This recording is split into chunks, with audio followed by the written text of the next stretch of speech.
आज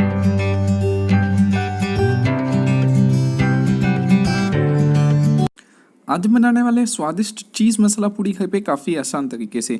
ऐसी स्वादिष्ट रेसिपी की वीडियोस के लिए मेरे चैनल को सब्सक्राइब कीजिए और बेल आइकॉन को जरूर प्रेस कीजिए।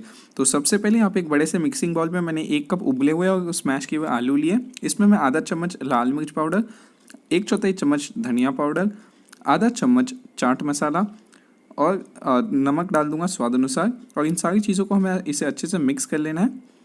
और ये जो हमारी स्टफिंग तैयार है, फिर हम पानी पूरी की पूड़ियाँ ले लेंगे। इसकी रेसिपी का लिंक आपको डिस्क्रिप्शन में मिल जाएगा। फिर आपको इसे अपने हाथों की मदद से इस तरीके से छेद करके इसमें स्टफिंग को भर लेना है। और उसके बाद देख सकते हैं मैंने सारी पूड़ी में स्टफिंग भर दिया है। अब हम इसके ऊपर बारीक कटे हुए प्याज डाल देंगे बिल्कुल इसी तरीके से, और बारीक कटा हुआ धनिया भी डाल देंगे। फिर इसके ऊपर थोड़ा सा जलजीरा या चाट मसाला छिड़क के ग्रीन चटनी डाल दीजिएगा चाट वाली। इसकी रेसिपी का भी लिंक आपको डिस्क्रिप्शन में मिल जाएगा। और फिर आप ज़रूरत अनुसार चीज़ डाल दीजिएगा और लीजिए, स्वादिष्ट चीज़ मसाला पूरी तैयार है।